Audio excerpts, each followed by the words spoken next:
mynews.studio. A billionaire signs off on $7.1 billion in global donations, then vanishes from the story. What happens when no-strings money rewires the rules of philanthropy?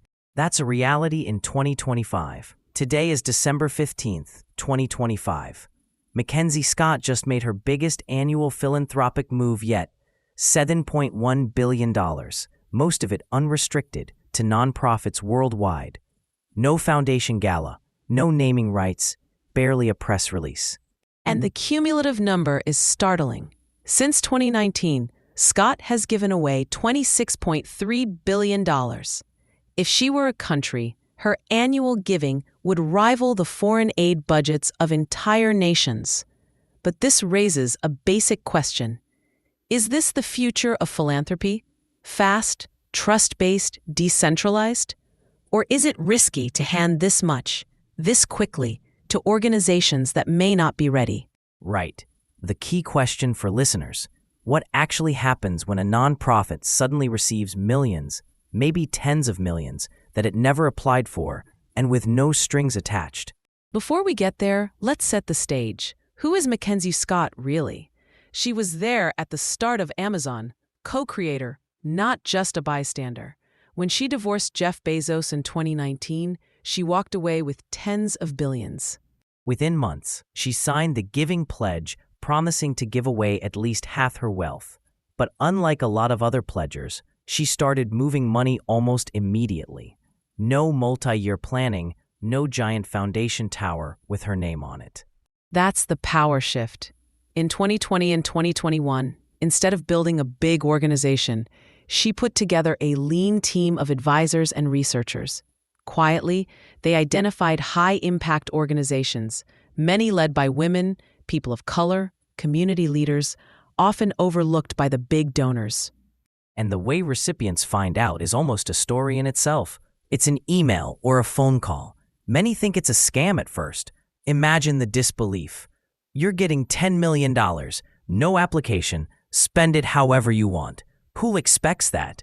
And Scott herself? She doesn't sit on panels. She rarely gives interviews. She publishes simple blog posts, listing recipients and emphasizing their stories, not her own. So if she's not after control or public credit, what is she actually trying to shift in the system? That brings us to 2025. This year, Scott gave $7.1 billion, her largest single-year distribution. Her total giving since 2019 now sits at $26.3 billion, which puts her among the most generous living donors in history, at least by volume. Let's look at where the money's going, not as a list, but as themes. First, diversity, equity, and inclusion. These are organizations defending civil rights, fighting for racial justice, LGBTQ+ protections, women's rights, often under real pressure in their countries. Then you have poverty and economic justice, groups dealing with food insecurity, housing, support for migrants, cash assistance, and worker rights. Education is another priority. Community colleges, schools serving marginalized communities, adult and early childhood education. And climate and environmental justice, organizations working not just on green tech, but where climate, indigenous rights, and community resilience intersect. Many recipients are mid-sized NGOs with budgets of $10 to $40 million, suddenly getting $10 to $50 million extra. Others are grassroots groups seeing their first major unrestricted donation. That's the core disruption. Scott's wave this year isn't just bigger. It's more globally distributed and continues targeting groups that traditional philanthropy often overlooks. So let's step into the shoes of a nonprofit leader. You're running a small or mid-sized group, always fundraising, never sure you'll make payroll next year. Suddenly, you get an email. $5, $10, maybe $50 million, no strings. 3 stories illustrate what happens next. First, the community college that was living month to month. Before, they depended on tuition and unpredictable public funding. Students dropped out after small financial crises. With Scott's gift, they started emergency grants, debt relief, mental health support, tutoring. The result? Higher retention and graduation rates, fewer dropouts, more first-generation and low-income students making it through. Second, a grassroots women's rights network in the Global South. Before, they were trapped in the cycle of writing grant proposals with rigid conditions. Scott's grant provided years' worth of core funds at once. They hired permanent staff, launched a legal defense fund, and started long-term campaigns. Suddenly, they had resilience to outlast political crackdowns and respond quickly to crises. Third, a climate justice coalition in a frontline community. Before, it was a small team fighting pollution and disaster. Scott's money meant they could build legal and data teams, train local youth, and invest in renewable projects. Now, they have leverage in negotiations, more successful advocacy, and a real seat at the decision-making table. Across these stories, there's a pattern. Unrestricted money is used for what traditional funders avoid: overhead, core staff, infrastructure, long-term resilience. That's what actually allows impact to scale. But how does Scott decide who gets these grants? Unlike traditional foundations, there's no application process. Her team is small, research-driven, invitation-only. They analyze data, talk to experts and communities, and look for organizations serving marginalized groups with strong track records but little major donor support. No applications. If you're chosen, you're notified. The trust-based turn means multi-year, flexible funding, fewer reporting hoops, and an assumption that people closest to the problem know what to do. Scott pushes this to the limit. Single, large grants, minimal public conditions, maximum autonomy. That makes some in philanthropy uneasy.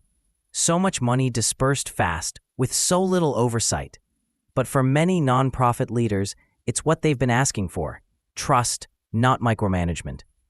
But here's the ethical storm.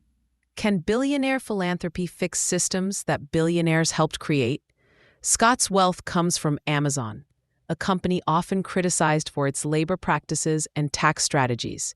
She's trying to redistribute that wealth at an unprecedented speed. The debate goes both ways. On the plus side, Scott's money moves faster than governments or big agencies. She finds groups that big donors overlook. Unrestricted grants give autonomy to local leaders, but there are real concerns. One person deciding billions without democratic process, philanthropy softening criticism of inequality, nonprofits becoming dependent on a single windfall. So we're left with a paradox. Scott's giving is both a lifeline and a reminder that our system allows concentrated private power in the first place. Do we celebrate the generosity, question the system, or both? That brings us to the rest of the billionaire class. Is Scott an outlier, or does her approach put pressure on others? Jeff Bezos is giving more, but not at Scott's pace. Others stick to branded initiatives, education reform, space, tech solutions. But the field is changing. Some donors are experimenting with larger, more flexible grants. Trust-based philanthropy is gaining legitimacy, but resistance remains. Many foundations still require strict reporting, restricted funding, and tight control. There's a real fear of reputational risk and of what happens after a donor vanishes. Scott's approach forces conversations about payout standards, overhead myths, and whether donors are willing to give up control. If one person can move tens of billions in a few years, what excuses are left for others sitting on their endowments while crises escalate? But does it work? What can we measure? Early evidence shows nonprofits are more stable, expanding services, improving staff and data systems. But long-term outcomes, poverty reduction, policy shifts, are harder to track. Would this have happened without Scott's money? That's the big unknown. So far, the impact is clear at the organizational and community level. Whether it will drive structural change in systems, not just symptoms, remains open. And this is global. Scott isn't just focused on the U.S. She's funding organizations in Latin America, Africa, Asia, places where civil society is squeezed by shrinking aid and repression. For example, legal aid networks surviving under authoritarian pressure, migrant support groups expanding trauma and legal services. Indigenous rights organizations finally able to hire lawyers or scientists. In many countries, this is vital oxygen for civil society, but it also raises questions about dependence on a single donor from the global north. Ultimately, Scott's story is not just about a billionaire. It's about how societies choose to solve problems. 3 takeaways stand out. First, trust as a radical act. In a sector built on control, Scott made trust her signature. Second, urgency versus structure. Her giving proves redistribution can happen right now, but it doesn't replace the need for policy and systemic reform. And third, our role. Listeners aren't spectators. They vote, donate, work, volunteer. They can push institutions to adopt or resist models like Scott's. So maybe the right question isn't, is Mackenzie Scott a hero? But if one person can move $26.3 billion in 6 years, what should we expect from governments, from other billionaires, and from ourselves when it comes to tackling inequality and crisis? Thanks for joining us as we trace the shockwaves of Mackenzie Scott's giving and what it reveals about philanthropy, power, and trust. Thank you for listening. This episode was powered by the mynews.studio. Try now for free.